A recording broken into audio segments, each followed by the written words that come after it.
Welcome to the shit show. Every single day, a new flavor of fuckery. Cause everybody's such, you see, and they're dumber than a bag of clots.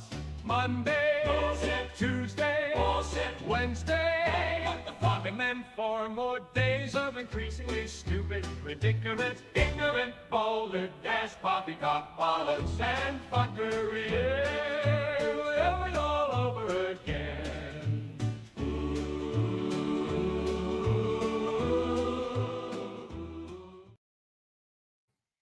Hello to everybody. Tonight I have the fabulous Gorilla Censored Thoughts. How are you doing tonight? Hey, it's good news here, here. And I might have some language here, but I seen this afternoon while I was at work that finally Palestine and Israel decided they could play nice for now with the 6 week freaking ceasefire deal. At least now they're fucking talking. We're in the step in the right direction. Even though on Twitter, one side's like, my side made the deal and all that. Your side didn't do jack shit. The other side taking fucking credit. You know what? Right. I'm pretty sure about 80% of us can agree. Who gives a fuck who brokered the damn deal? They're fucking talking now. Well, I do care a little bit, but not Trump, sorry. Biden he's had 15 months to fucking do something, and he keeps going, well, if this happens, we won't do this. And then they did it. They gave every time. Every time you say you're not going to do something and then you give, nobody's going to take you seriously the next time. And I think Trump probably helped a little bit, but it happened on Biden's watch, so to speak. But Biden, like I said, for 15 months, he couldn't hardly get shit done. You shouldn't do this, but here's some more weapons. You should do this and that, but here you go. Here's some more money. It's like, dude, that is like the worst parenting I've ever seen. That's how kids throw temper tantrums in grocery stores because the parents keep giving in. Oh no, it's kind of like this is kind of like this, and this is with Ukraine also. Also there where I witnessed this myself there, where the kid told him, Mom, I want some animal crackers. She told him no. He stopped his good. He goes, I want some animal crackers. She said no. So he starts kicking her, going, I want some fucking animal crackers. I want some fucking animal crackers. And the bitch fucking threw some in the fucking cart. Right. If I would have done that, my dad would have whooped my ass right there in the store in front of everybody. Amen.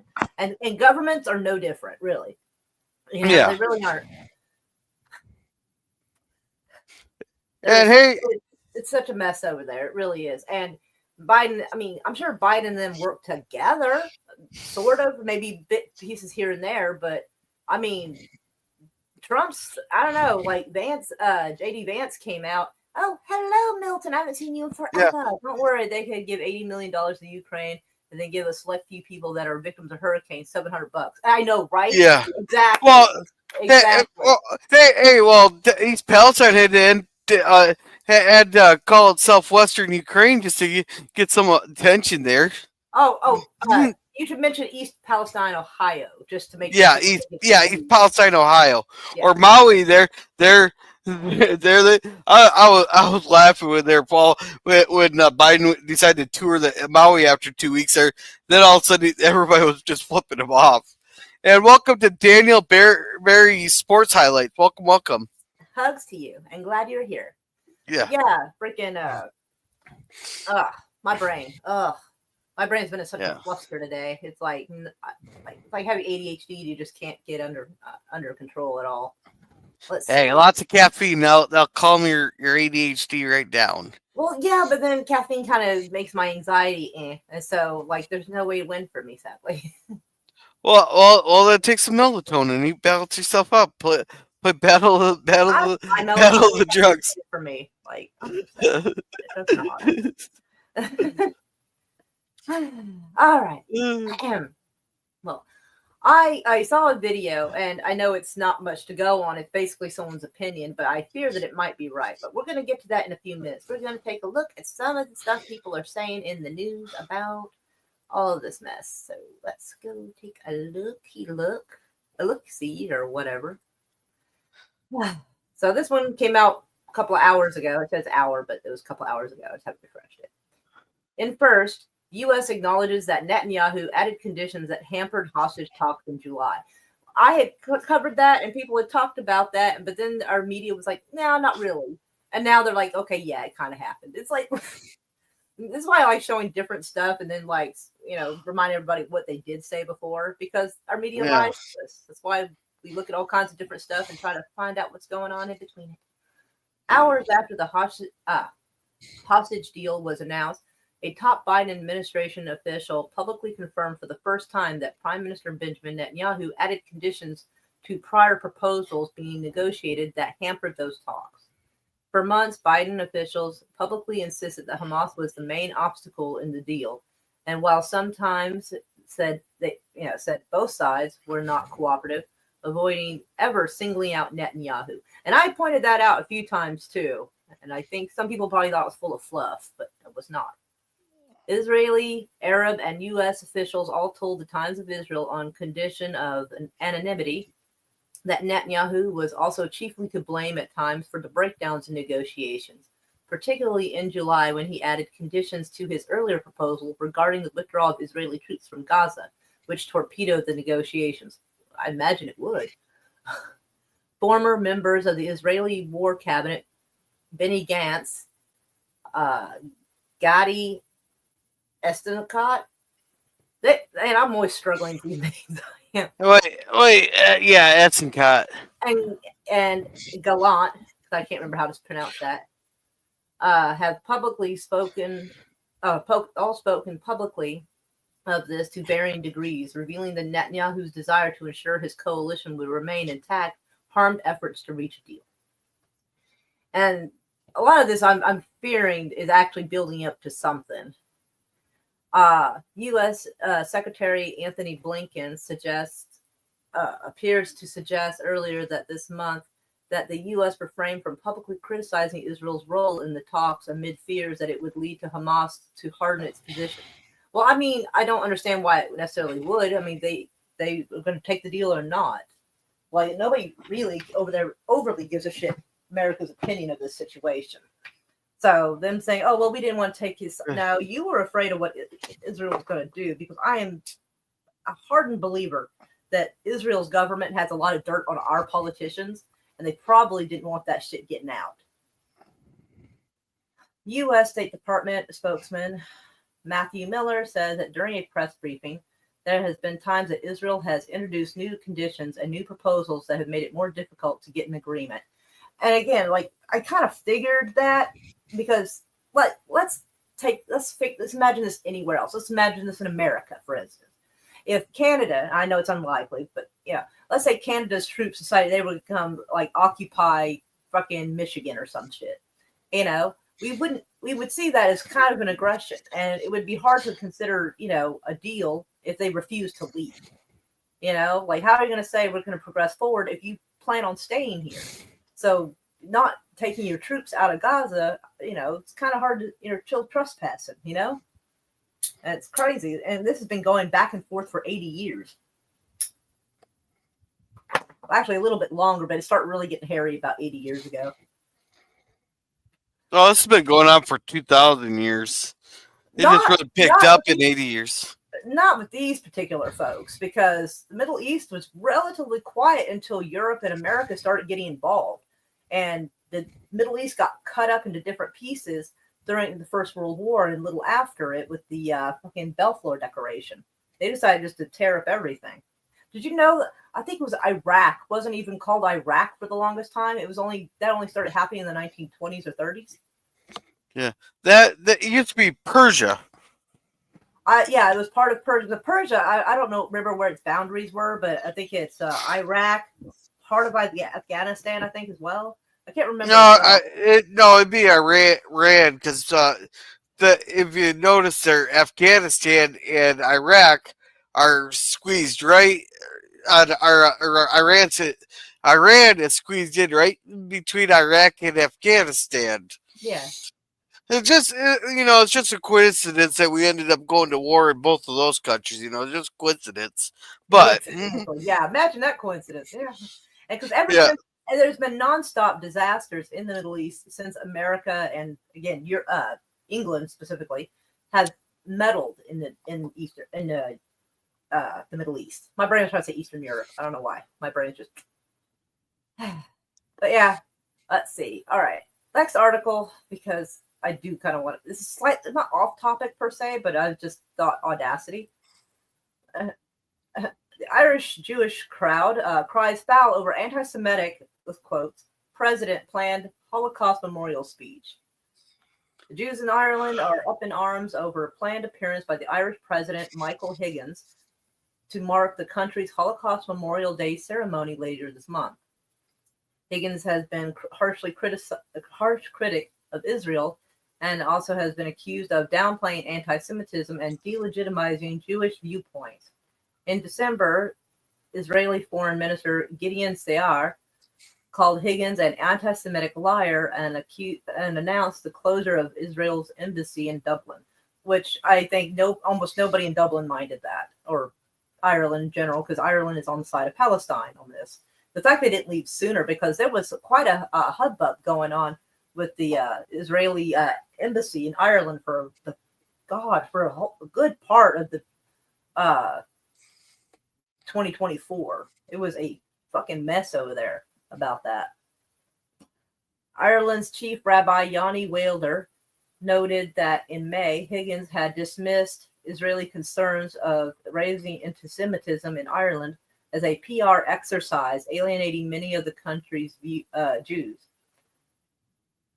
President Higgins has neglected to acknowledge the scourge of contemporary anti-Semitism in Ireland, let alone do anything to address it.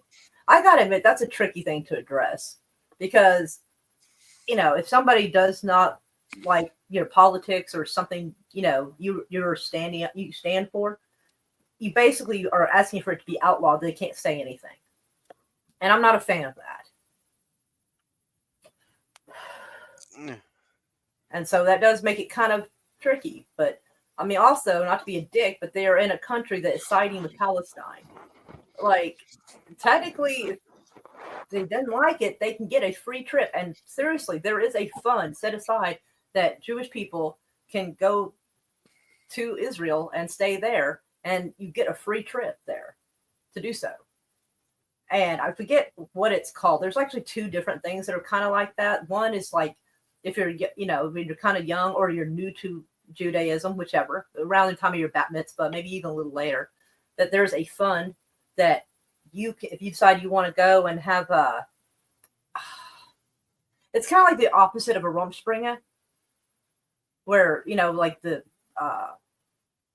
Amish, they can leave their society and go to see the real world for a little while before coming back to see if that's what they want. This is the opposite of that. You can basically leave whatever country you're at and go to Ireland and see if that's what you really want and whether or not you want to stay before, if you decide to go back or not. Well, that'd be a Rumspire. Huh? That'd still be a Rumspire. Well, yeah, but I mean, yeah, kind of. So it's a similar concept to that. They want, if you want to go in and get immersed in the culture and live there or not. And I think they have stuff set up to help you get a place to live almost free of cost. I'd have to look more into it, but so I mean, and I've been told this before. If I don't like the politics here, I can leave. That's what I've always been told. So if they don't like the politics of Ireland, they can leave too. I think everybody says that to everybody.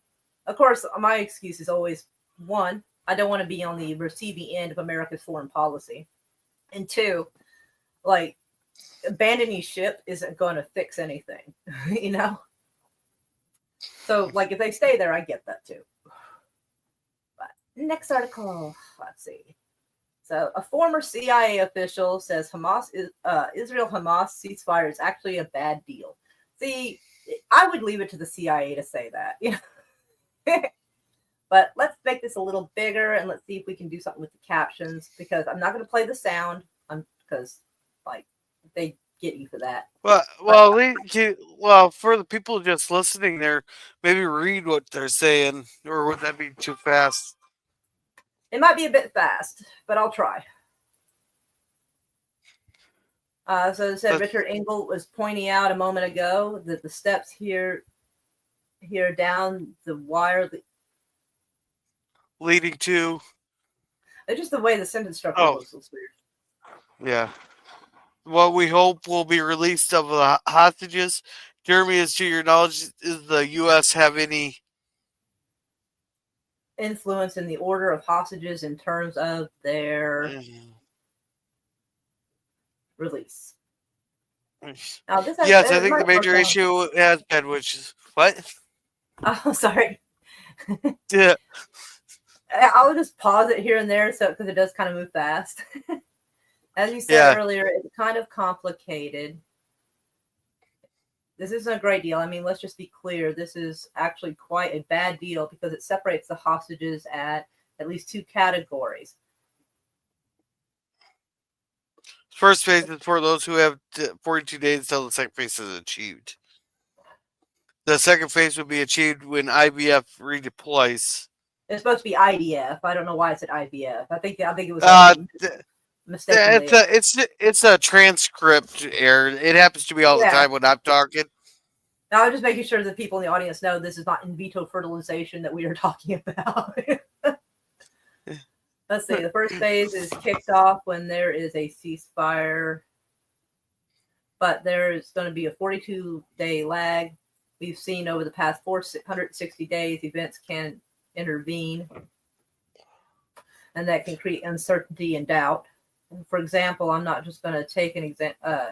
Keith Siegel's brought home tonight. If Jonathan, I don't know, it feels like that's just not right. I'm just going to let people read that.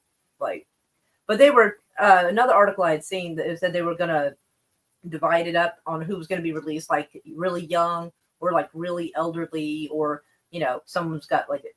But commonly, when there's a hostage negotiation, they often do try to get the people who need to leave the most first out of there. So I don't think this is really going to be any different in that concept. I always thought they went for the kids first. Right. Although this time the last few times they did not do that because there's a kid that just turned 2 that's in this. Yeah. I would try to at least get the kids out first, Well, there were some kids that had been released, but I'm really surprised they kept such young ones because, I mean, looking at the logistics of it, if I was to take hostages, I would not want small kids. I would not, because you can't really control when they fuss, when they're hungry, when they're having a temper tantrum, and you might want to have your situation controllable and quiet because you don't know who might be walking by. So, well, I know some women like that too, but adults, people who are old enough to understand what you're saying, it's a little easier to deal with because you can kind of threaten whatever. But you threaten a little tiny kid who's like 2 years old, they're not going to really know what you're saying. Instead of you threaten to swat them or something. But I personally, if I was a hostage taker, I would not want little kids because 1, you look like an asshole keeping little kids, and 2, you can't control the situation because kids are hard to control. So, yikes, I'm hungry. I need to go to the bathroom. I can't sleep. It's a lot of stuff that kids do that I would find if I was a hostage taker a pain in the ass. So, so I'm really surprised they kept those kids as long as they did.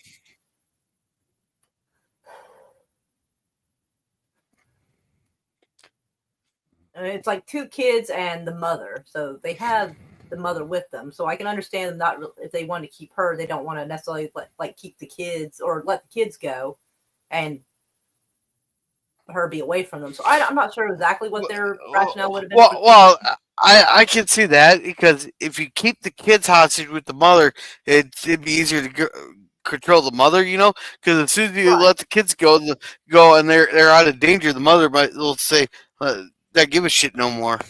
Maybe, but she also might want to make it home to her kids. So then that'd make her a lot more dangerous. That is true. That is a possibility. There's no scoring like a mama bear. Right. And then I found this article here, and I'm sitting here like, oh damn, Jared Kushner is set to double stake in a leading Israeli financial firm. Boy, this the timing. The timing of that. It does suddenly make me wonder. They never let a disaster go to waste, you know? Jared Kushner is set to double his investment firm's stake in one of Israel's leading financial firms just days before his father-in-law, Donald Trump, will return to the White House. Israeli regulators have allowed Kushner's affinity partners to buy an additional 4.95% of Phoenix Financial. Phoenix, founded shortly after Israel's establishment, is one of the country's leading insurance companies. Kushner's firm, which is based in Miami, where he lives, would own nearly 10% of the company by buying an initial stake last year. Oh, after buying an initial stake last year. Phoenix stock has spiked after Kushner's initial purchase, which he has framed as a vote of confidence in the Israeli economy as the country's fight in a long multi-front war that has been a drain on its coffers and workforce. So I feel like I don't know when exactly he did this, but I wonder if this ties into the ceasefire. Like, hey, if you guys agree to this, my son will put a fuck ton of money into your company, kind of a thing. Well, son-in-law, tomato. So I'm kind of wondering if that might have something to do with it, because it's saying here that their financiers were not doing so good. Here, a drain on their coffers and workforce. Investing in Phoenix in July of 2024 was a decision rooted in my belief in Israel's resiliency and the fundamentals of Phoenix business. 6 months later, an increased value of our shares reaffirmed my conviction both in Israel's strength and the growing promise of Phoenix. Kushner served as a senior advisor to Trump during his first term in office and took point on a number of his father-in-law's initiatives in the Middle East, including brokering the normalization deals between Israel and 4 Arab countries known as the Abraham Accords. Shortly after Trump left office, the fund led by the Saudi Crown Prince invested $2 billion in Kushner's newly founded firm. Oh, shit. Which is later subject to a Senate investigation. I fucking bet. Yeah, Kushner, really, if they're going to be investigating this, then they should be investigating Hunter Biden's ties too. But the same exactly, I people who agree. complain about this will not complain about Hunter Biden's ties to Russia, Ukraine, and China. Mm-hmm. I 100% agree on all of that. Absolutely. I think politicians should be constantly under investigation here, watching what they do. Well, not that anything ever comes of it, but neither Kushner nor his wife, Ivanka Trump, took an active role in Trump's 2024 campaign, and neither has been named to a post in the incoming White House. But Kushner may remain an advisor to the Middle East issues. See, I feel like, I don't know when this deal was exactly done, but I feel strongly that it ties in somewhere with the ceasefire deal. I really think it does. Yeah. And I don't know. We, It's like a low-key bribe, kind of, to help their economy if they agree to a ceasefire for right now. Like, I don't know. yeah. Oh, we got we got quite a few chats here from Milton. Oh, okay. Let's go up and see that. Let's see. The media is great, like YouTube and Google, love removing from the subsidiary companies any information that doesn't cover the air political opinions the same as every controlling media source. Did I read that correctly? Oh, they remove like some of the subsidiary companies from some of the stuff there. To remove their sources and stuff. Like all media at the moment is getting whitewashed with people's political opinions that are more based on a set of belief systems like religion than politics. I feel like there should be a good balance in there. But and you will be glad to. Oh, and you will be glad to know 99% of the politicians' jobs in my country and up to 90% of politicians' jobs in the U.S. and England are done by junior politicians such as literature station bills and signing. I know that. The Middle East has been unstable since Muhammad to be fear modern wars. So, sort of just made it worse, which is all good things. Media tells us so. Okay, I think there's some sarcasm in that. Okay. Oh no, yeah. What he's saying is that that the Middle East has been unstable since Muhammad created Islam there. And just because of the modern weaponry is just taking out a lot more people. Well, that's what we're So told, but like I don't know. After the West got involved in the Middle East, there's not been anything calm since. Like I would be interested in finding stuff before that happened to see what things were like in the Middle East. It is not anti-Semitic to not support a country. Israel shouldn't even be able to guilt trip the world by pretending people are anti-Semitic. The whole world should be guilt tripping them for. Oh, the world should be guilt tripping them for saving their lives. Okay, I gotcha. And that's weird, actually. Speaking of that, apparently we pay a fuck ton of money, not just in this war, but like even beforehand. I guess it's, I don't know, some sort of compensation we pay to Israel. And it's like, why? We didn't put them in a camp. We went to help. Like, that's wild that we would. I mean, in Germany, I mean, I can kind of see that. Like, Germany's still paying out the nose for that. And I mean, I kind of get that because, that shit happened there. Although shit happened in Poland too, but like, I don't know if they're paying out the nose as well. Well, Poland didn't do the shit. Germany just controlled Poland. Oh yeah. Yeah, which Poland activated their missile defense system today and scrambled their three planes that got in their air force. Oh yeah, that's right. Because Germany was going to get Israel's Arrow 3 air defense system, and I have no idea.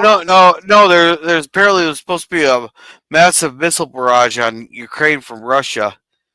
And all the missiles were headed west. But that's what I thought was odd, because this is back in like November. I had talked about it, and they were going to give their defense, like their Arrow 3, to Germany in January. I forgot about checking on that, but I didn't know why. I thought that was really strange. They're going to plan that far in advance for that.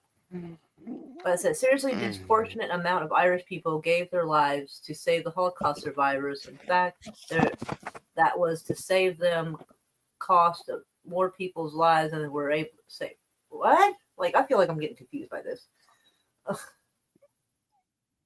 My reading ability is a little worse than normal, possibly. Let's see.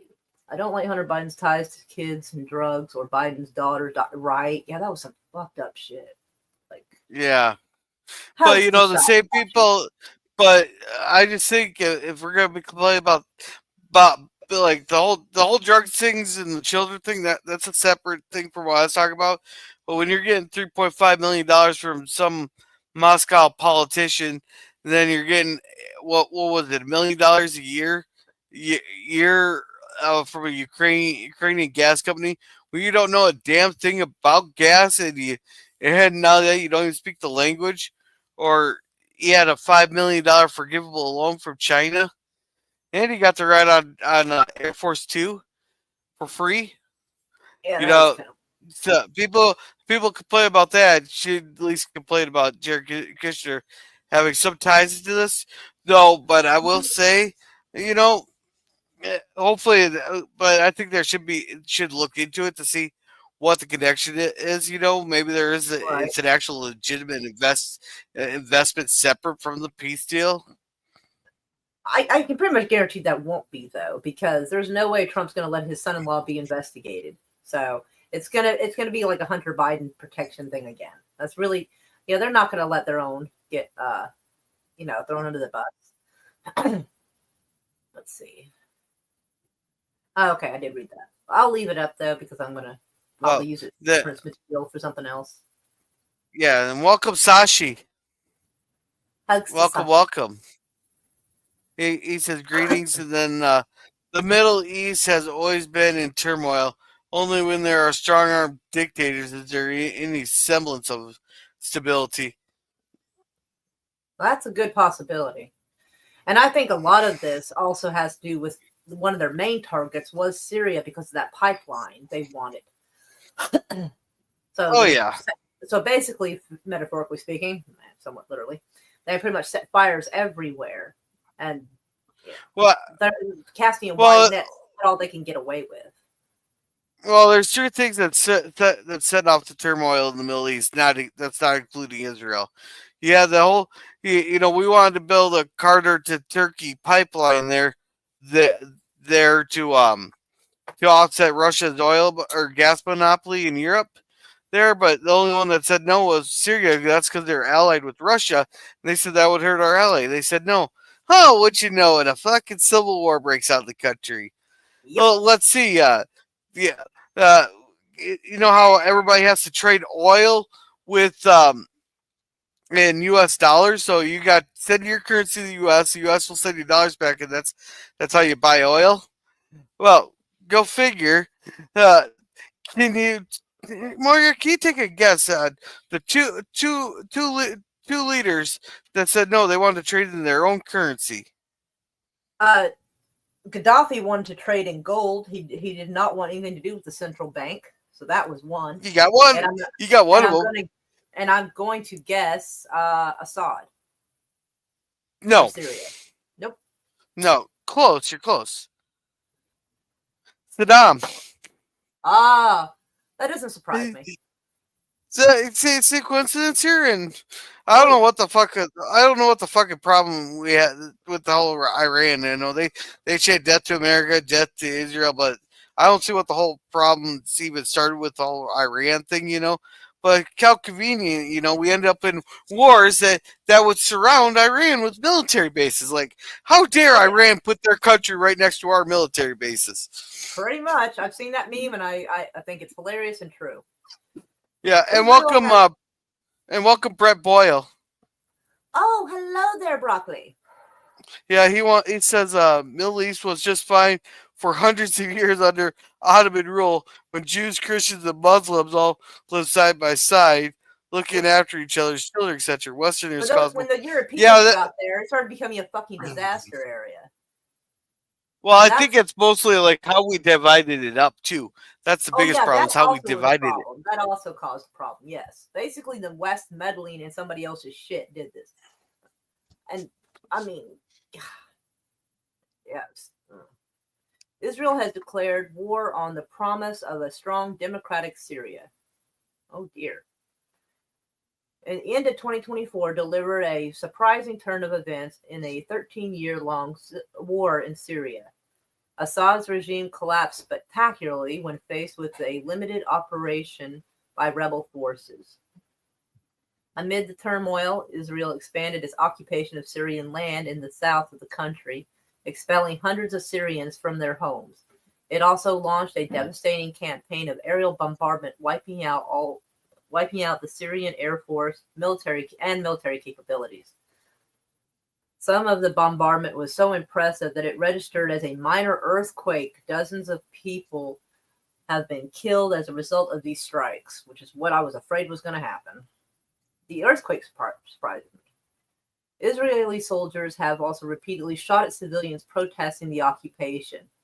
Yes, because how dare they protest on their own land that you're not back on yours? But yeah. These people come from communities that have long resisted Israel's supposed arch enemies, the al-Assad regime and Iran. These developments have yet further proof that the Israeli claims about fighting only the axis of resistance and seeking friendship with the people of the region are utterly, I'm going to assume utterly false is what he means. I don't. Let me go look up this word because I've never seen it before. Lacks content, empty, showing. Yeah, it's basically lies. Okay, gotcha. Israel has clearly chosen to begin relations with the new government of its neighbor with war. It has positioned itself as the biggest spoiler of efforts to stabilize Syria and establish legitimate democratic governance. It is important to remember that Israel was quite comfortable with a prominent member of the axis of resistance, Assad's regime, for decades. Syrian President Hafez Assad made sure Israel's northern border stayed quiet after the signing of the 1974 of the Separation of Forces Agreement. His regime made no attempts to regain the Golan Heights, which Syria had lost during lost to Israel during Hey, the 1967 war. Yeah, yeah, I'll be back in like 10 minutes. I got to go run Marissa home because I'm borrowing her car till mine's fixed. I hear that. All right. All right.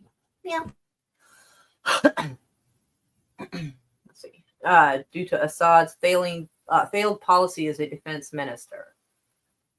The status quo did not change under Hafez's son Bashar as a state that maintained the de facto peace with Israel without a treaty.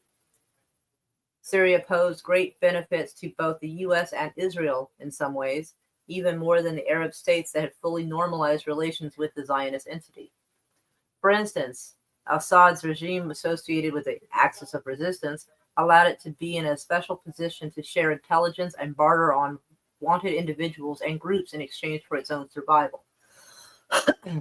Israel viewed it as a rare prize that allowed it to violate Syria's sovereignty at will and divert attention from its own crimes due to the sheer scale of regime violence against the Syrian people.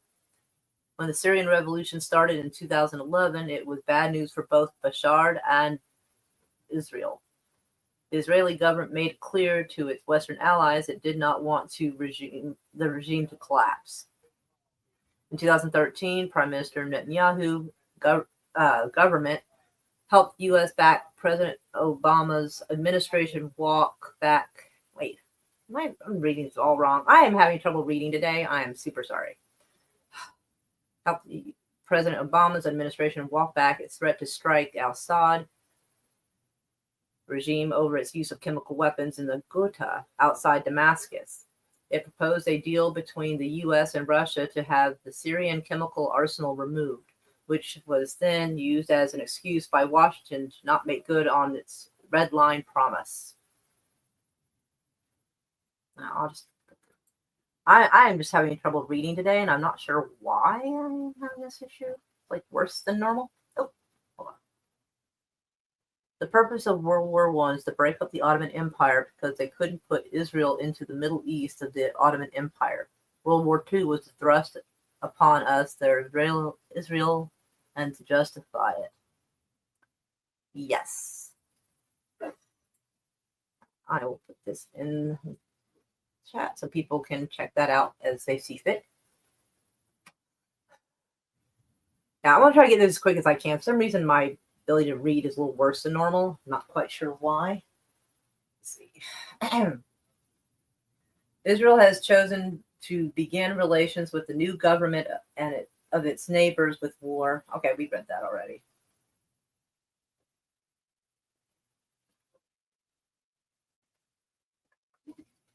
Anyway, so a leak of purported ceasefire terms show 2 hostages held for the past decade to be released in the first phase. Gradual IDF withdrawal from Key. From Key? Okay. I feel like that headline's making me feel like I had a stroke. I don't know. Anyway, a leaked document with some of the purported terms of the ceasefire between Israel and Hamas has been published by Palestinian media. According to the document entitled Appendix 1, Israeli forces will withdraw from the densely populated areas in the Gaza Strip, including the Netram corridor, and deploy to a 700-meter-long perimeter on the Gaza border. There will be an exception of the 5 positions where the IDF will be allowed to deploy troops by an additional 400 meters inside Gaza, meaning up just a little over a kilometer. Regarding the exchange of the hostages for Palestinian prisoners, the document details that the 9 sick and wounded hostages from the list of 33 in the first stage will be released in exchange for 110 Palestinian prisoners who are serving life sentences. Israel will also release 1,000 Palestinian prisoners detained in the Gaza Strip since October the 8th of 2023 who were not involved in the events of October 7th onslaught. Seems crazy to arrest people who weren't involved. That's fucking nuts. For the elderly male hostage from the list of 33, the document says, they will be released in exchange for 3 Palestinian prisoners with life sentences and another 27 prisoners without life sentences. Hostages Evero Mengistu and Hisham al-Said, who have also been held in Gaza since 2014 and 15, will be released in exchange for the 30 Palestinian prisoners, in addition to the 47 Palestinians released in the 2011 Gilad Shalit prisoner sway deal and rearrested. Wow, so they released some prisoners and then rearrested them. Wow. That's crazy. Some of the Palestinian prisoners will be exiled abroad and some will be released to Gaza according to the list agreed upon between both sides, it says. Regarding the Philadelphia corridor, the Gaza-Egypt border, the document says Israeli troops will gradually withdraw during the first stage according to the maps agreed upon between the sides. After the release of the last 33 hostages on day 42 of the ceasefire, the end of this first stage, IDF will need to begin to completely withdraw from the Philadelphia corridor at the latest on day 50 during the second stage. Regarding the Rafah border crossing, now there's a lot to read here, so I will also drop this into the chat for everyone to check out.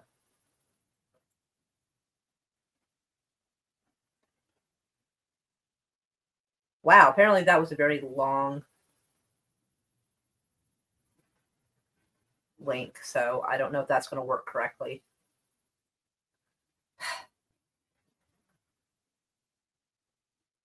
On day 7, all right, so, okay. Go back up here.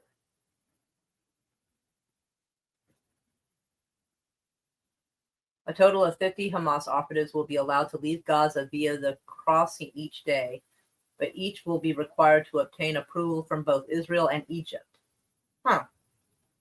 Regarding the return of displaced Palestinians in northern Gaza, the document says that on the 7th day of the deal, Gazans will be allowed to return on foot to North Gaza while unarmed, but without any inspection. Now, the part that gets me right here is day 50. Now, if they decide to change their mind at the last minute, they will technically have 50 Hamas operatives in one spot that they can capture. And I think that's what they're waiting for. I actually think the ceasefire is a way to get everybody to come out so they can grab them. Because it seems weird that they would, say, hey, yeah, we may approve, 50 Hamas operatives leaving. That seems a bit odd to me. Regarding the return of displaced Palestinians to North Gaza, the document said, okay, wait, read that. Also on day 7 of the ceasefire, vehicles will be allowed to return to the north of North Gaza, but they will be required to undergo an inspection by the private company, which will be determined by the mediators and Israel. I'm curious of what private firm that's going to be. I'm curious. The document does not include all the terms of the ceasefire. But let me go get this and bring this over here. And let's see. I don't know if I can make this where you can hear it or not. So hold on a second.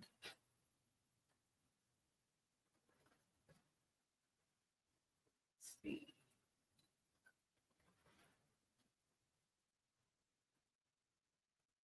All right, hopefully you'll be able to hear this. And I know it's not much of a video, but it's what the lady says that I'm concerned about. And it's a thought that didn't cross my mind immediately.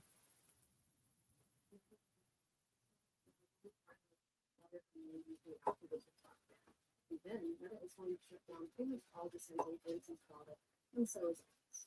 Any news coming out of Gaza? Check it out. Any talk of Gaza? Check it out. They're about to capitalize on the TikTok ban as much as humanly possible. Find your favorite way to disseminate information. I'm already there. It's not over until Palestine is free.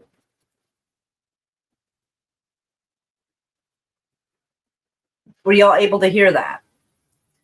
This lady thinks, and it's quite possible, that they're waiting for the TikTok ban because so much information about Palestine comes through there.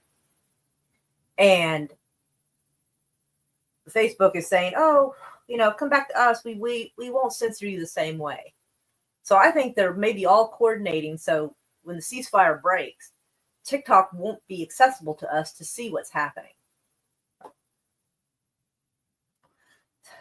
So I'm not sure there's going to be a day 50 of the ceasefire, because this person right here brings up a really good point about that. Because a lot of the information we get, I get partially from right here, but a lot of it from TikTok. I get to see other people's news. I get to see like what they're actually seeing. And if they basically shut down TikTok and have things like Twitter, because Elon Musk is now showing that he's not a free speech absolutionist that he claimed he was. Now he's cracking down on people.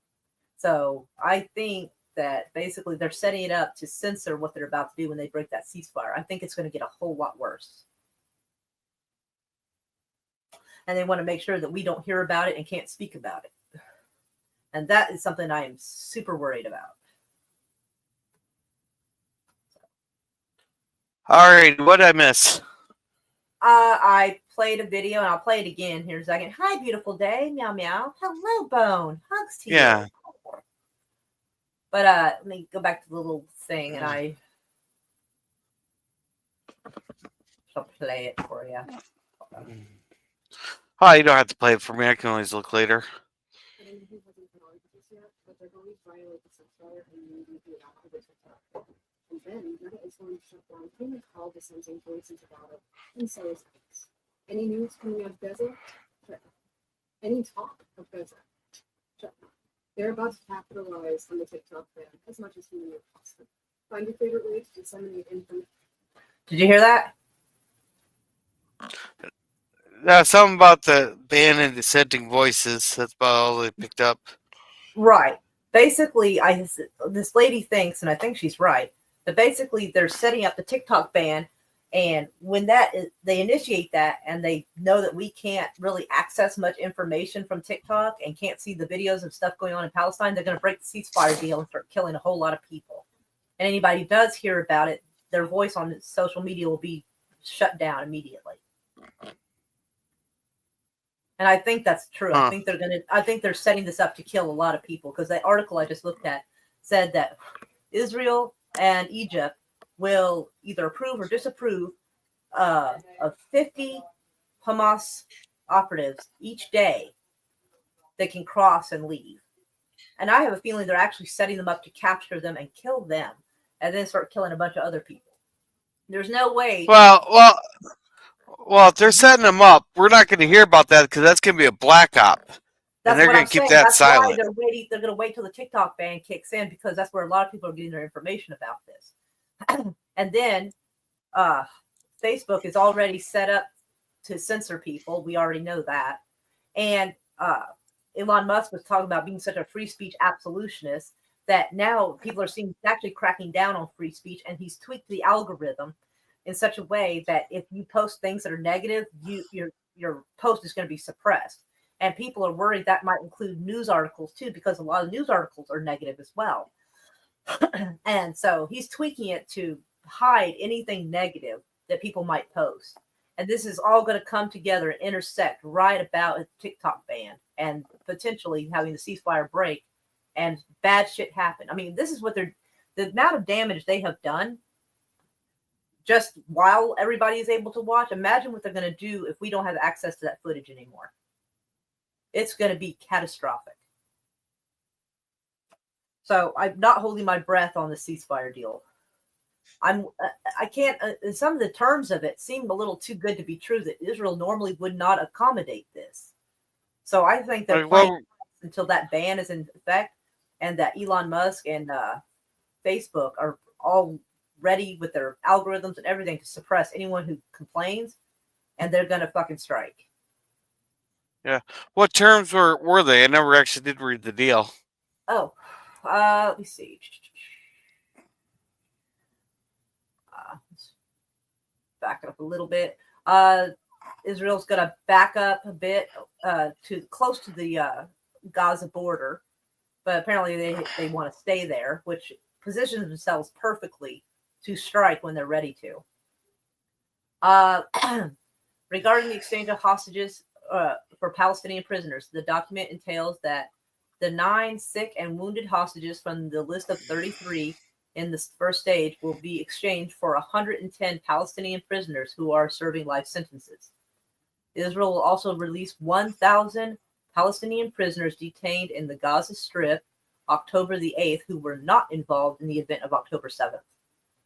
For the elderly male hostage of list 33, the document says they will be released in exchange for 3 Palestinian prisoners with life sentences and another 27 without life sentences. Hostages Adera Mestistu and Hasham al-Assad will have been held in Gaza since 2014 and 2015, will be released in exchange for 30 Palestinian prisoners in addition to 47 Palestinians released in the 2011 Shalat prisoner sway deal, but they were rearrested according to the document. So, let's see. Some of the Palestinian prisoners will be exiled abroad and some will be released to Gaza. And they're also talking about the Philadelphia corridor. After the release of the last 33 hostages on day 42 of the ceasefire, the end of the first stage, the IDF will need to begin to complete their withdrawal from the Philadelphia corridor at the latest of day 50 during the second stage. Regarding the Rafah border crossing with Egypt, the documents say that the terminal will be open for civilians and wounded to leave Gaza for abroad after the release of all the female hostages in the first phase. Israeli troops will redeploy around the crossing by maps agreed upon on both sides. And this is the part that gets me. A total of 50 Hamas operatives will be allowed to leave Gaza via the crossing each day, but will be required to obtain approval from both Israel and Egypt to do so. So it seems weird that they would be offering free passage. Now, there's one of two things that are going on here. Either they're making sure there's no fighters in Gaza so they can finish the job without any resistance, or they are going to tail these guys and they are going to kill them after they leave. Israel is known. Well, I don't think they'll kill them. I think they're going to try to use them as intelligence gathering, see where they're going to go and who's to shelter them. Well, if they don't agree to it, they'll kill them. Yeah. But if they have such an issue with Hamas, it seems weird they would offer 50 operatives per day to cross over. That sounds awfully suspicious to me.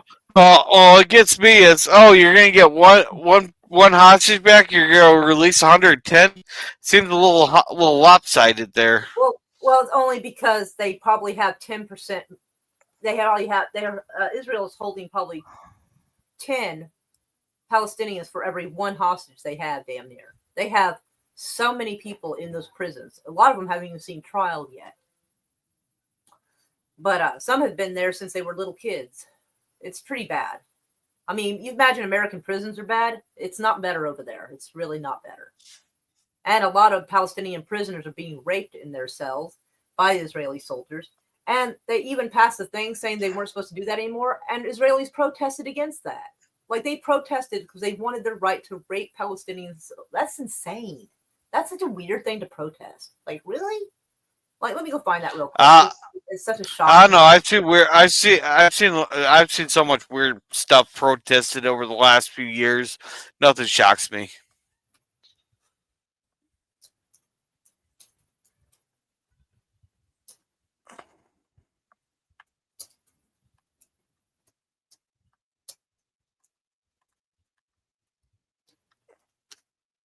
Let's see if we can find it. The Israeli lawmakers defend alleged rape of Hamas prisoners. Yeah, they claim almost everybody they have is Hamas, and that statistically is not likely. Everything is legitimate. Israeli leaders defend soldiers. Well, I'll click on it so you can see the whole thing. Everything is legitimate. Israel leaders defend soldiers accused of rape. That was from August. Why raping Palestinians legitimate Israeli military, like whatever. Let's see if we can find something else that covers that too. See, probe over soldiers' alleged sexual abuse fuels tension. So that's the Associated Press. Israeli lawmaker advocates rape of Palestinians. That's fucking nuts. Can you? And that's just in 2024. I mean, this has been going on for a while. They've been arguing about being able to do that or not. Like, that's such a weird thing to want to do to people. Like, that's so weird. Like, why would you want to rape folks? And you're fighting for your right to do so. It's so bizarre. Yeah. Regarding the return of, well, okay, so basically, yeah. So this deal almost seems too good to be true. That's why I think Israel is setting them up and then, like, break the ceasefire when they, at their best vantage point. And it's going to be right after the TikTok ban. And I think they're going to wait a couple of days after. They're not going to do it the day of because they want to make sure that people aren't using their VPNs. And I'm going to be using a VPN so I can be trying to see it and make them think I'm out of the U.S. But I think they're going to break that ceasefire, and they're going to. If you think what they were doing before is rough, wait till what they do after. Because they're going to have their news media all ready to lie to us, because they already do. Damn, sorry.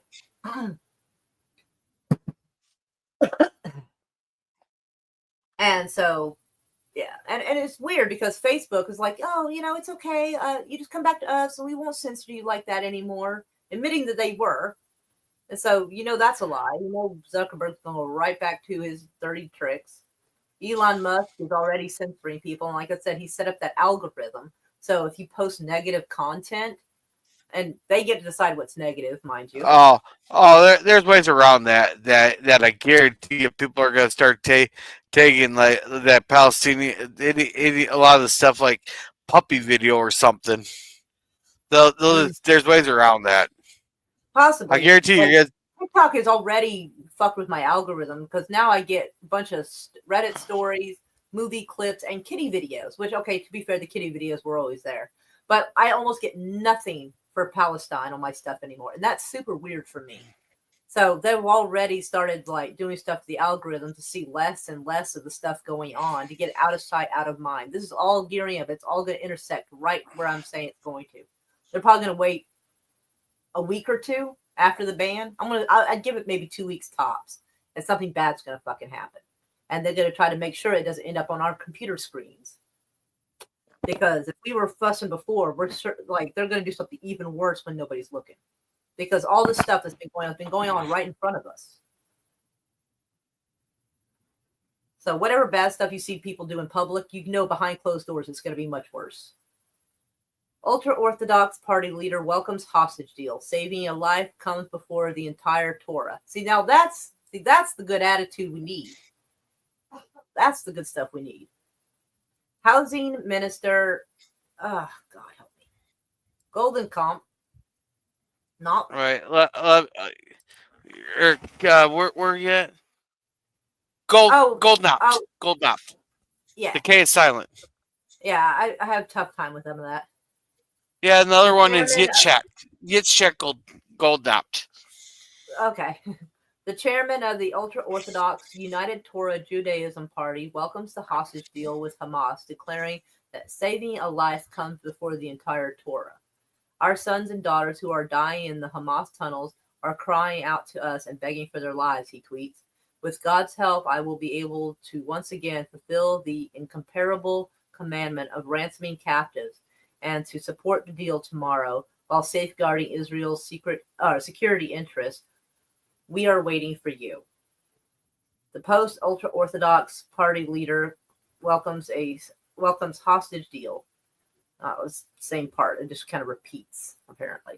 So apparently they don't show him saying much, but he supports the idea of a deal. So that's good.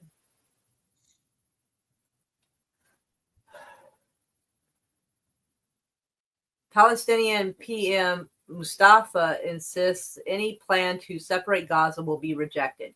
Yeah, I kind of feel like that's probably something they might try to do. Palestinian Prime Minister Mohammed Mustafa firmly stated on Wednesday that it is unacceptable for any entity other than the Palestinian Authority to govern the Gaza Strip in the future. The Palestinian Authority is absolute shit, though, because they work in tandem with the Israeli government. They are bought off just like our politicians are bought off. The Palestinian Authority has been cracking down on people protesting in the West Bank. In fact, they even got rid of their, what is it? One of their news companies that put the media companies. Palestinian Authority ran them out. It was like Al Jazeera.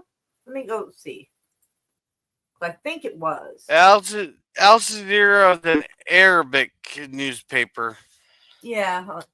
Or news source.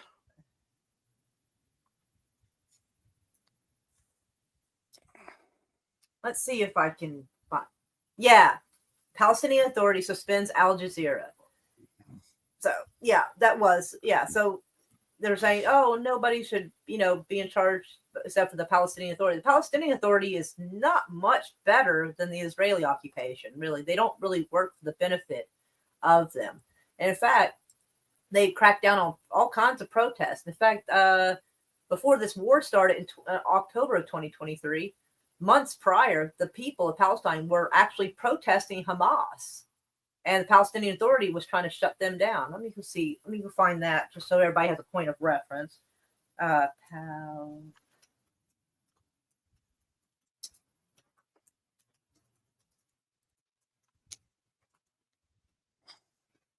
see.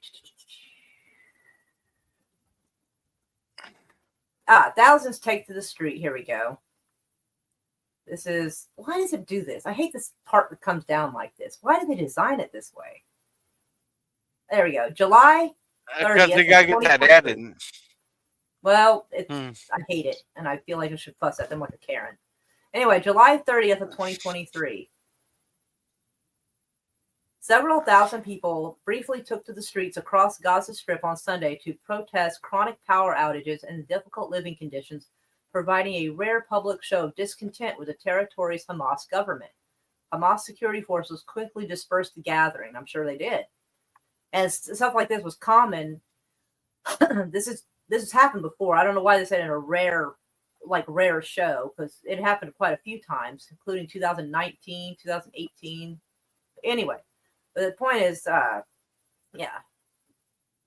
Palestinian Authority was trying to shut them down, and Hamas was trying to shut them down.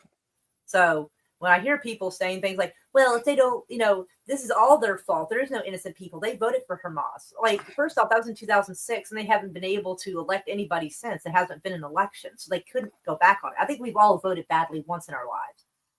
I still feel bad that I voted for McCain. You know what I mean? Please don't hold me to that standard from 2008. Well, here, more makes you feeling better. My very first vote there was for Obama, and I sincerely apologize to everybody for that. Right, but that's what I'm saying, though. Please don't hold us to the standard of something we voted for a long time ago. And a lot of these people, look at these people. A lot of them were not old enough to vote in 2006. Look at them. A lot of them wouldn't have been old enough. Not to mention, a lot of times you think you're voting for something good, and it's not what you thought it was.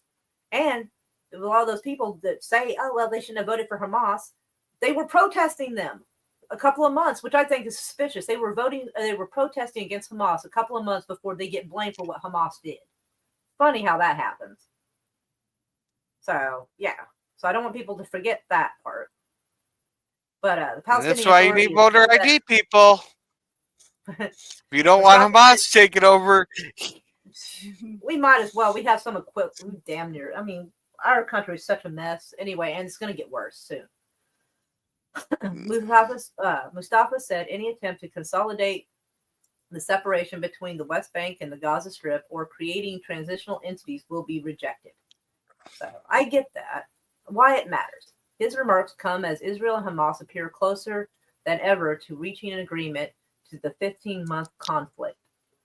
The statement underscores the Palestinian Authority's insistence on maintaining authority over Gaza amid evolving negotiations, highlighting the complexities surrounding the governance and the reconstruction of the region once hostilities cease.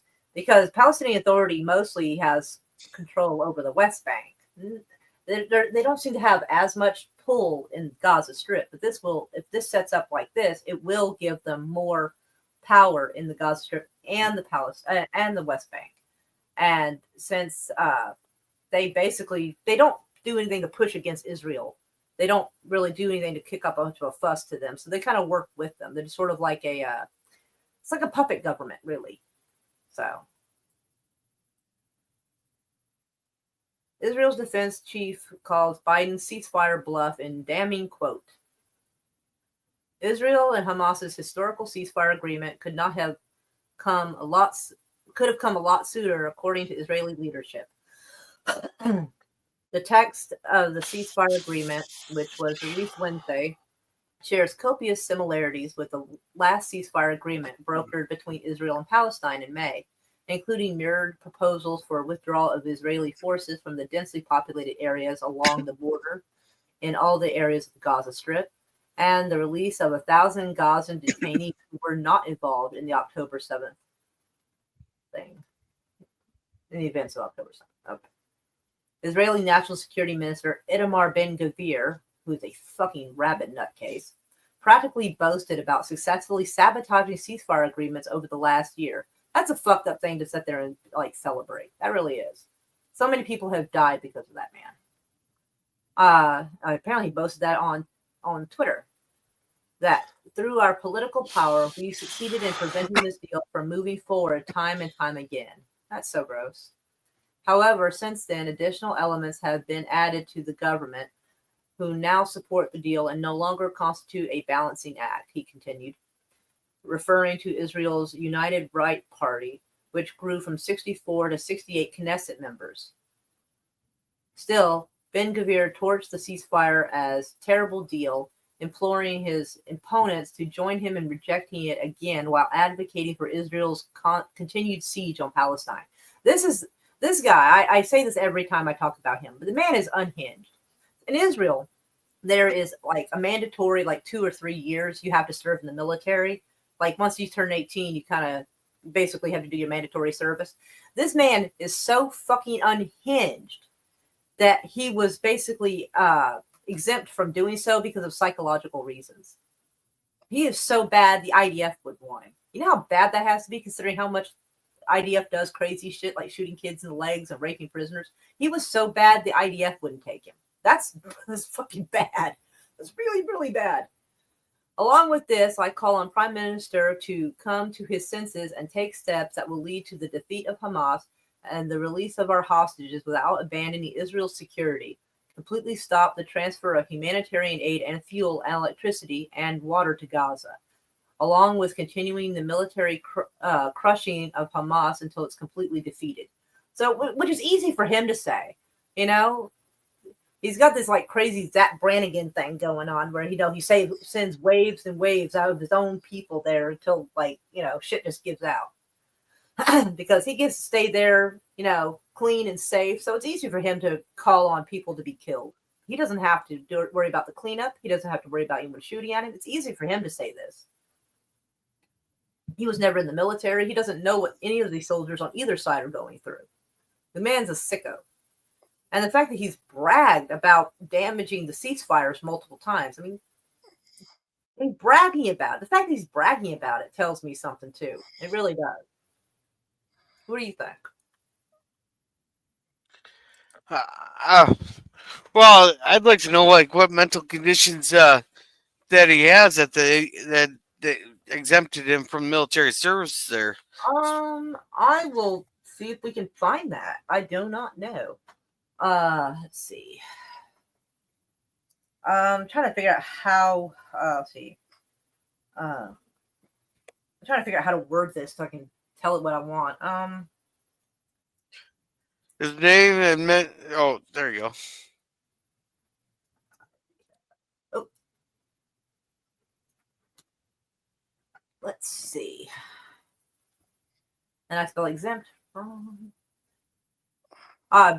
Ben-Gvir's views were considered too extreme for military service. He was exempt from Israel's compulsory conscription in the IDF. His exemption, he attended some religious school. I don't know. I'm trying to let's see if I can find So something. That's, his views are too extreme. So let's not put him in the military. Let's make him in charge of the military. well, that was Netanyahu's idea because Netanyahu hired the guy to do this. Like,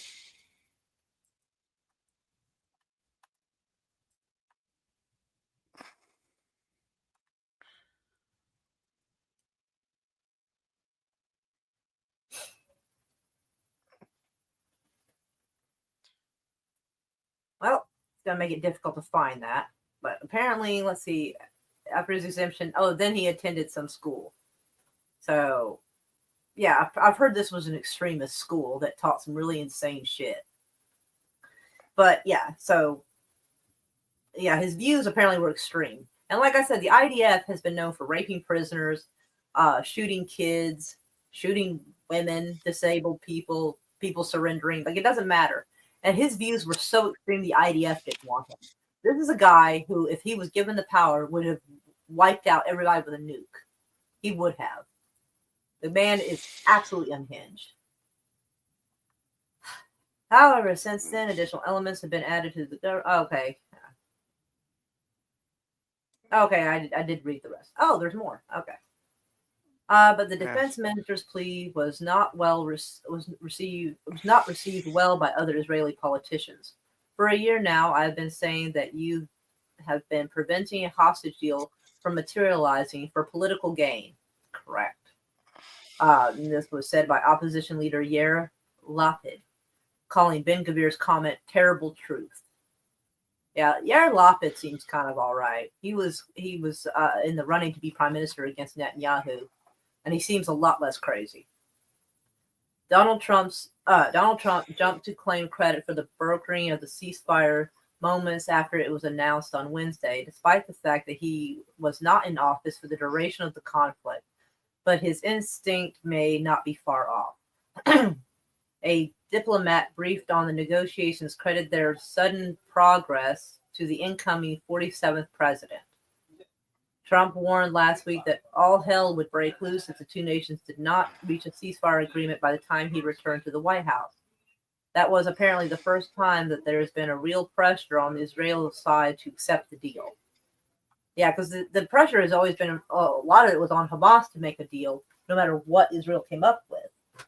Because, and I mean, I know I'm minimizing the scale, but if somebody came to your house and decided they were going to, at the very least, live in your front yard, but try to live in your house, you would not consider it a ceasefire of any kind if they decided they were just going to stay in your front yard and not in your actual house. And I can understand them not wanting to agree to a ceasefire where they're still, got these people up their ass.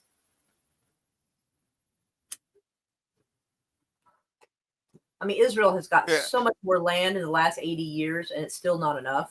And they're willing to kill people for the land and for all the oil because of the amount of gas. Because remember that live stream where I was talking about the pipeline going through Syria? Yeah. But also that fuck ton of gas off the coast of Gaza. That would be billions upon billions of dollars extra they would have. And they were supposed to share, because remember that article, it said it would help pull Palestine out of poverty. Well, they couldn't have that because if someone has money, then it puts them at the table for negotiations with other things. If people are poor, they don't get to have a seat at that table. And then that would possibly ruin their chances of taking all of Palestine instead of just some of it. So and that's why I don't think this deal is going to go through. It's going to go through for a little bit. And then as soon as they have at least somewhat of a blackout, like you're talking about, then it's going to get ugly. And they're going to hope that... No. I did say a blackout that they're a black op, where they'll trail them and connect find their sources, blackout, like a media blackout. My bad. No, black op. It will be a media outlet because we have black ops going on all the time, but you never hear about them because people don't know about them. Now we have black ops going all the time. Hold on, everybody's getting kind of loud now. Sorry, I had to close the door. Everybody suddenly got loud in the front room. Anyway, That's where I kind of did, but honestly, like I don't know how to translate it, so I just kind of left it. Mm. Took me a second to figure out how to leave it, but apparently, No, you just need, huh? for your people there, you just need a megaphone. They just shout through the megaphone. Everybody, just shut the fuck up. Oh yeah, TikTok has been absolutely hilarious with the whole red note thing. It has been so fucking funny. They're doing what is those clay soldiers that they found in China? They're made out of Yeah. terracotta. They have a picture Oh, of yeah, I know. terracotta. Huh? Oh, I know what you're talking about. They'll dress them up with all kinds of things in there, and then turn into whatever the meme of the day is. I see Well, those. well, this They're one is popping up all over Twitter also. okay. But they have a terracotta Chinese soldier hugging the Statue of Liberty, and the Statue of Liberty is pregnant, and is captioned saying that China is not her dad, but he's the dad that stepped up, or something like that. You're It is. not my dad. The memes have been absolutely fantastic. Let me see real quick if I can find some of those real quick, because I saved a few, I think. Some of it is just so damn funny. I just like, damn. Let me go look real quick. Let's see if I can find them. Okay. Hold on.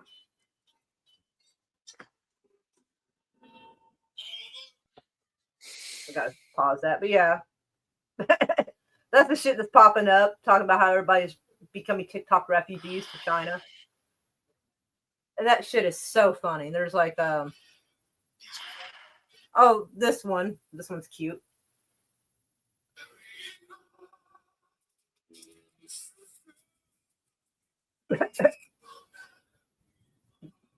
Oh. Yeah, that one's captioned Red Note users opening the app this morning. People are joking about colonizing Red app or the Red Note. Let's see. So some of these are really funny. TikTok has just been absolutely lighting up with this stuff. Oh, here's another one. So it does make me kind of want to join, but I'm kind of like, I don't know, maybe. Wait, hold on. Here's another. I am living it up in the comments section of Red Note right now. Thank you for your hospitality. We come bearing data. Hi from Texas. Many apologies for invading y'all's space, but I really need to stick it to my government. The US government just accidentally improved US-China relations more than ever in history between the citizens. Anyway, imagine Pentagon intelligence waking up in the morning and seeing all this. Hi from South Carolina. We're sorry to be an invasive species, but thank you for having us. I promise to be on my best behavior. You got it. Enjoy. Our government wants us to hate you, but we just want to be friends. Friends, not enemies. I've seen people calling this the cat tax. They're saying, Americans, if you're here, show me your cat. And people are putting photos of their cats in the comments. How I feel rebuilding my For You page right now, brick by brick on Red Note. I saw this on TikTok saying the US government waking up to their own citizens downloading another Chinese app after they banned TikTok. Everything is in Mandarin, and said citizens are accepting the terms and conditions of that, knowing damn well they do not speak Mandarin. I opened a comment and someone said, wait, I liked this video on Red Note. A reminder that today a senator introduced the Extend the TikTok Deadline Act. In the club, we are all calling our representatives, telling them, please support Senator Gordon. Yeah, this shit has been absolutely hilarious. Like, I'm going to be so sad because I actually like TikTok and I really didn't want to have like another platform. Oh my God, you haven't been on TikTok in about a year? What the fuck? I haven't been on.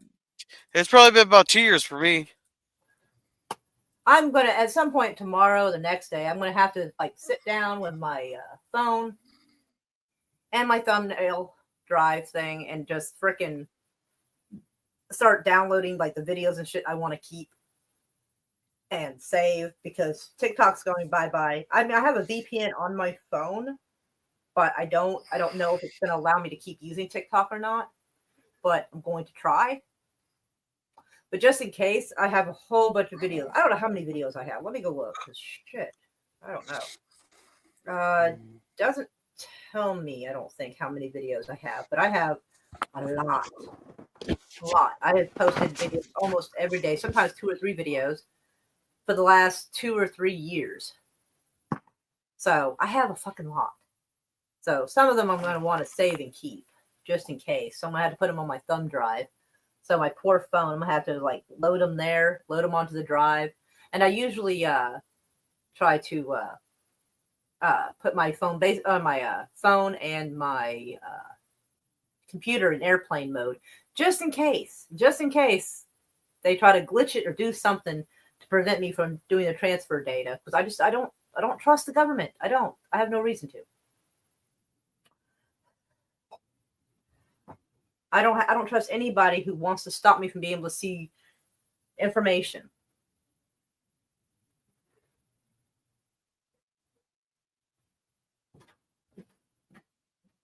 And if they get away with doing this with the TikTok thing, other things will follow. I mean, eventually we're not really the land of freedom much anymore anyway.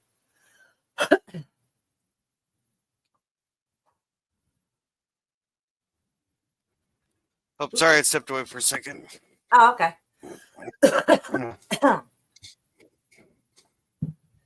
But yeah. And so I don't know. Some of the videos I probably can get away with uploading to my shorts on YouTube, but the ones that have music, obviously, I'll not be able to do that.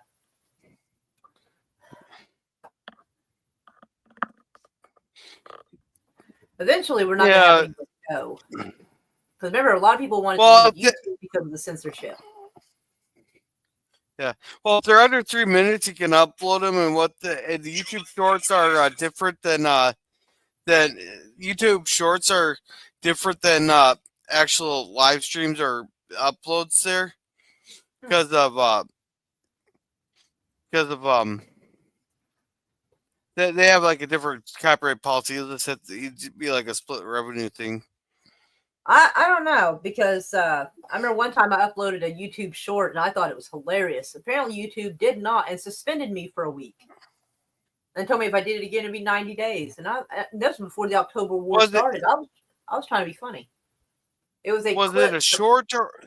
Yeah, it was a short. It was I had changed up a video, so that scene from Harry Potter where those 3 kids are in her Professor McGonagall's office, and she goes, "Why, when something happens, it's always you 3?"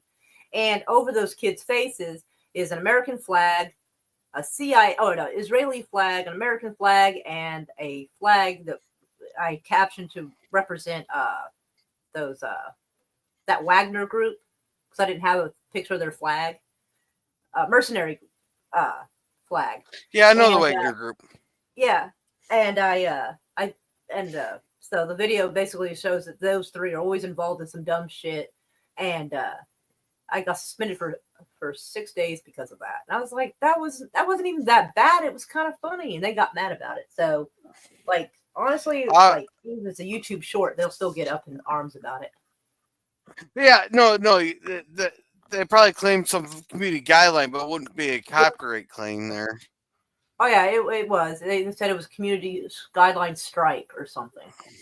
It took a while for that to leave, because it still kind of hung around for about 6 months. The threat of it.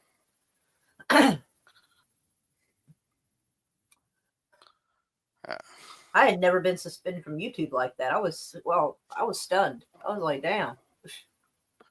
I'm actually surprised I haven't gotten hit with the community guidelines thing yet. Yeah, I can't believe they got up in arms over that. The video was like, it wasn't even that bad. Yeah. But I don't know, because with YouTube doing what they do, I mean, everybody just keeps doing mass exodus to different places.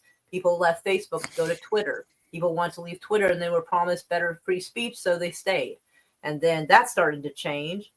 And then, people went to TikTok, and now TikTok is going to go away. And so it's like they're just kind of bouncing it everywhere. And a lot of people went to Rumble, but I can't get StreamYards to work with Rumble at all. So I'm like, hell, I'd have to go look. I don't even know if I can find my Rumble again. I probably will, but and Odyssey. Odyssey was a thing for a bit. I don't even know if anything's still going on over there or not. You hear bits and pieces, but not too much about Odyssey. I also want to share something real quick. Hold on. Let me see if I can find it. Let's see if it's on this particular thing here.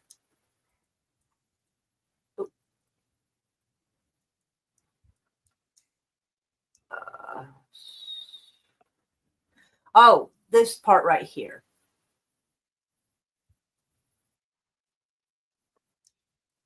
So basically, TikTok is still going to be kind of there because the U.S. government realized how useful TikTok can be, and they want to make us look okay to the rest of the world. So certain celebrities who are Pentagon approved can still keep their TikTok accounts.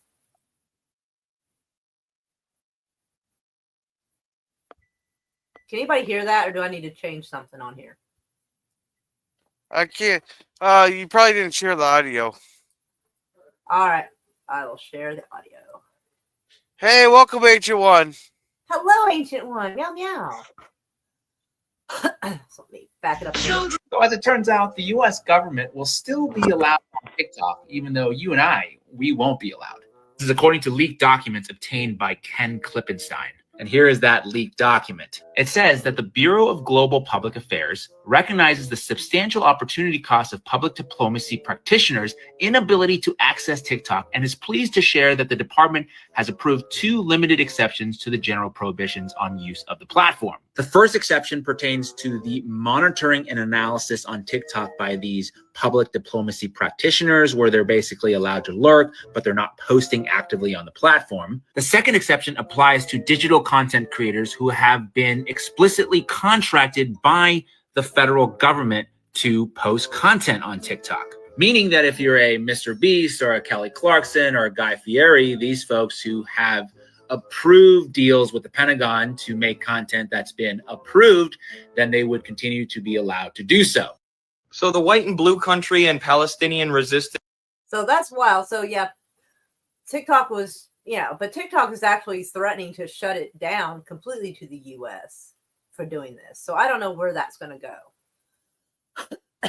But the fact the U.S. government was like, oh shit, his device is not connected. Oh no. Sometimes his microphone and camera do that. So we'll give him a second to come back.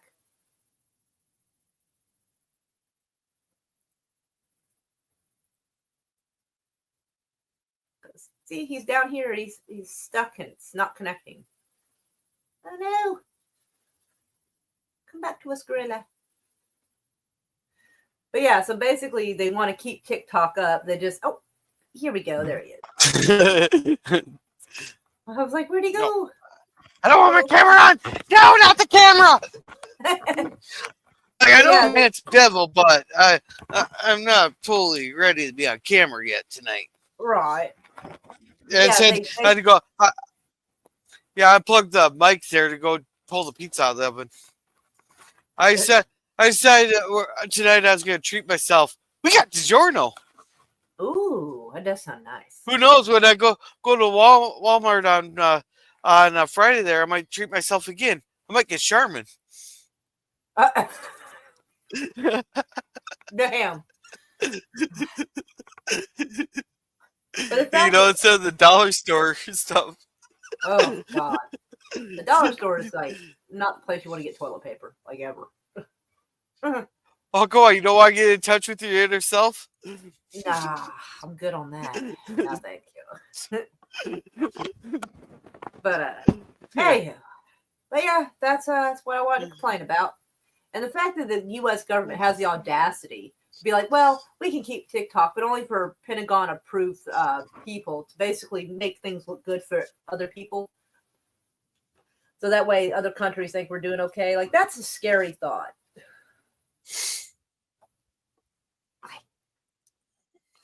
Our government is just, everything's so out of control right now. And I'm like, damn. And I don't know how much worse it's going to get. It's probably going to get as bad as they want it to. As long as we allow it. And I mean, I don't know how to really stop them from doing the TikTok thing or censoring us. I really don't know how to do that. But yeah, if people know how to make a platform where we can go and talk shit and do crazy shit, by all means. Because I think even I think even Rumble might be starting to crack down on things for all I know. But Rumble wasn't, as far as I could tell, wasn't able to take off like YouTube and TikTok. Rumble is the best. It's the best closest thing to YouTube there, but YouTube is best dressed. Like I don't like the setup of Rumble, but I like the concept. Right. I same here. I just can't get into it. Like, I'm just not feeling it, unfortunately. I think a lot of people are that way. But I don't know. Every time something goes wrong, everybody disperses to different platforms, so they aren't able to find each other again. So, but I guess I'll just keep posting the shit I post, and I guess get some of my videos from TikTok and upload them here. I used to do that for a little while, and then I kind of quit doing it. But apparently, I'll have to do it, and I'll keep doing my shit talking news stuff. But yeah.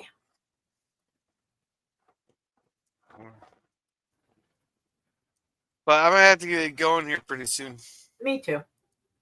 I need to go have some snacks. Yeah, well, I gotta eat supper here. Then I got to stream in half an hour. Chris was supposed to bring my tomatoes. I don't know if he did, but he'll be in trouble if he did not. Because how am I supposed to have my chicken sandwich wrap without tomatoes? What am I, a savage? No. God. Anywho, but it's been fun hanging out with you. Thank you for coming and hanging out with us tonight. No, this is big news there. Right, the algorithm. Right. Well, I don't think YouTube allows me to write any algorithms. They Well, you might just have to pull out the whip and show. You might just have to pull out the whip.